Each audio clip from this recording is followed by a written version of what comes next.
Ang pagmamano ay isang tradisyon na kaugalian ng mga Pilipino na nagpapakita ng paggalang sa nakakatanda. Karaniwang itong ginagawa sa mga magulang, lolo't lola at iba pang kamag-anak tuwing sila ay dumarating o sila ay aalis. Bukod pa sa pagpapakita ng respeto, simbolo rin ito ng pagpapasa ng biyaya mula sa nakakatanda patungo sa mas bata.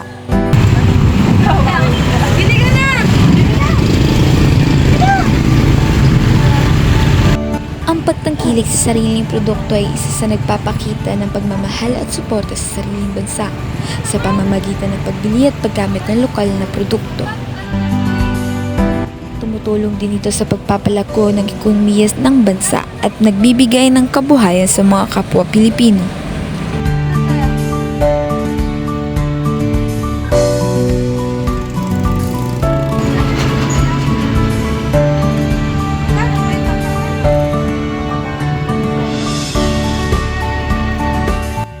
Mapagbigay naman ng isang aspeto ng hospitality na nagpapakita ng bukas palad na pagtulong o pagbahagi. Sa pagiging mapagbigay ay hindi lamang tungkol sa material na bagay, kundi pati sa oras, atensyon at pagmamahal na nagbibigay ng tunay na halaga sa buhay ng isang tao.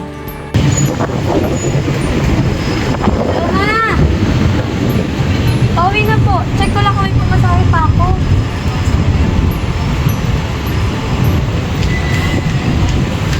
Ay, mami, alawan mo pala ako.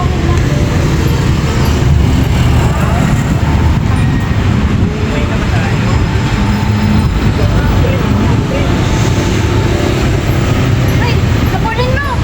Kapulin mo! Kapulin mo, dali!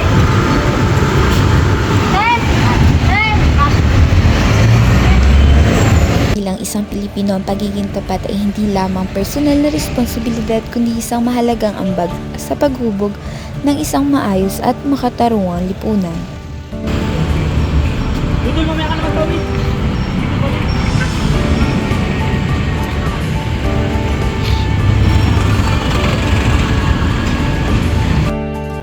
Ang pagsunod sa batas ay hindi lamang tungkulin, kundi isang anyo ng pagmamalasakit sa kapwa at sa bayan na tumutulong sa pagtataguyod ng mas maayos at mas maunlad na lipunan.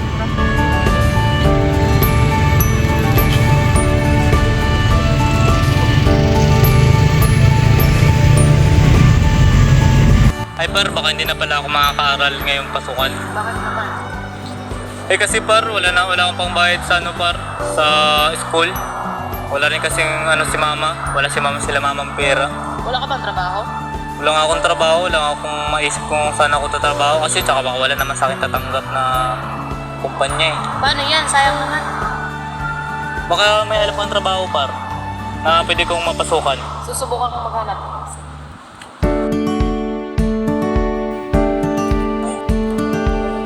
Hoy pre! Pre nga. Yung isang kaklase pala natin, wala siyang pambayad sa school ngayong pasukan. Wala daw kasing trabaho yung walang pera yung niya. Hindi naman natin siya hanapan ng trabaho. Kaya nga, bago natin siya hanapan ng trabaho, muna natin. Ambagan muna tayo, tapos pairam natin sa kanya para pambayad.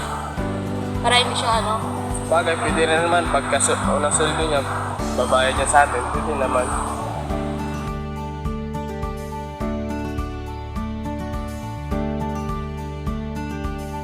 Uy, pre! Si Jess, di ba yun? Ayan! Kamusta? Sana! Marami ka na! Balita ko, naghahanap pa ng trabaho. Kaya nga, pre, wala kasi akong pambayad sa school. Gusto namin na kayang pasukan. May alam akong trabaho, pre. Gusto ko na trabahoan ko. Doon na lang, hindi ka rin ko. Pasok ka na lang sa kanya, pre. Okay. Doon din kami. Saan mo yung banda yung trabaho natin, pre? Para makapalaya ko, pre, para may pambayad ng school. Sa kabilang kanto lang. Ang pagtutulungan ay isang mahalagang kaugalian ng mga Pilipino na nagpapakita ng pagkakaisa, bayanihan at pagmamalasakit sa isa't isa. Ito ay tumutulong sa pagsama-samang paggawa o pagtulong ng mga tao upang malampasan ang isang hamon. Ang matibay na ugnayan sa pamilya ay tumutukoy sa matibay at malalim na koneksyon sa pagitan ng isang miyembro ng pamilya na nagpapakita ng halaga ng pamilya bilang isang sentro ng buhay ng Pilipino.